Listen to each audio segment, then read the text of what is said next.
শুধু মনে রাখা দরকার, নেপাল, বার্মা, এমনকি ভারতে একের পর এক পাহাড়গুলো নিয়ে, সমুদ্র তট নিয়ে, নদীর পাশ নিয়ে যে ধ্বংসযজ্ঞ প্রকৃতি দেখাচ্ছে, এইরকম সময়ের প্রেক্ষাপটে বাংলাদেশের একমাত্র জায়গা যেখানে পাহাড় এসে সাগরে মিলেছে, সেখানে এই ষড়যন্ত্রমূলক কার্যক্রম অবশ্যই প্রতিহত করতে হবে।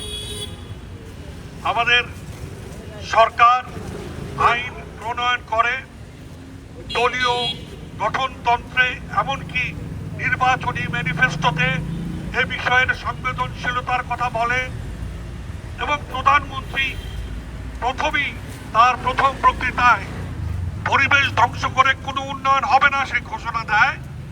এবং সেই জন্যই আমরা পরিষ্কার করে জানিয়ে দিতে চাই, সবচেয়ে সংবেদনশীল যে জায়গা সেই বালিয়াড়ি, যা নির্দিষ্ট লাইন মেনে চলে না, সমুদ্রর এই তটভূমি নদীর তটভূমির মধ্যে পরিবর্তনশীল। এবং আমরা জানি এই সড়ক করার একমাত্র উদ্দেশ্য সড়কের পাশ জুড়ে বিনোদন কেন্দ্র, হোটেল, রিসোর্ট ইত্যাদি ব্যবসা প্রতিষ্ঠান, অর্থাৎ বাণিজ্য। সেই বাণিজ্যর ফলে যদি এই প্রাকৃতিক সম্পদ, যদি এই প্রাকৃতিক পারস্পরিক সম্পর্কযুক্ত তার বায়োডাইভার্সিটি ধ্বংস হয়, তার পরিণতি উন্নয়নের নামে লোভ, উন্নয়নের নামে বাণিজ্য ছাড়া কিছু নয়।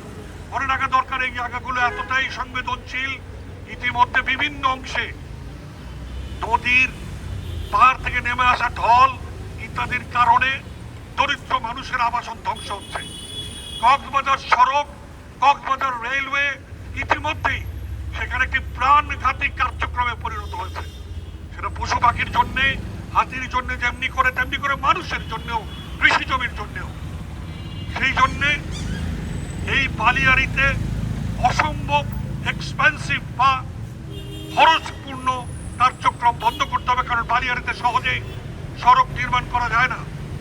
পৃথিবীর সব জায়গায় এবং আমাদের এখানেও সেনাবাহিনী যখন সড়ক করে, আমরা সেখানে ভায়াডাক অর্থাৎ এলিভেটেড সড়ক নির্মাণের কথা বলেছিলাম, যাতে কচ্ছপ থেকে শুরু করে বিভিন্ন প্রাণ পুরুষ এখান দিয়ে আসা এবং যাওয়া সহজ হতে পারে।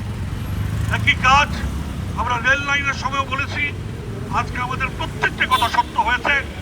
ক্ষতি হচ্ছে জনগণের অর্থ, ক্ষতি হচ্ছে জনগণের পরবর্তী প্রজন্মের ভবিষ্যৎ। এই পরবর্তী প্রজন্মের ভবিষ্যৎ সুরক্ষায় আমরা সবসময় সোচ্চার থাকব। আমরা এই সভা থেকে মাননীয় প্রধানমন্ত্রী এবং তার অঙ্গীকার এবং তাদের রাজনৈতিক ম্যানিফেস্টো অনুযায়ী এক্ষুনি এই ব্যবস্থা গ্রহণ করবেন। কোনো ব্যক্তির কাছে তারা পরাভূত হয়ে এটি প্রমাণ করবেন না, তারাও আরেক জেগে ওঠা পরিবেশ ধ্বংসকারী কার্যক্রমের নেতৃত্বে পরিণত হয়েছে। সেই প্রত্যাশা রেখে আজকের এই সভা থেকে উদাত্ত আহ্বান জানাচ্ছি, আগামীকালের মধ্যে উপযুক্ত ব্যবস্থা নিয়ে এই প্রকল্প থেকে ফেরত আসুন এবং প্রকৃতি বান্ধব, অত্যন্ত সংবেদনশীল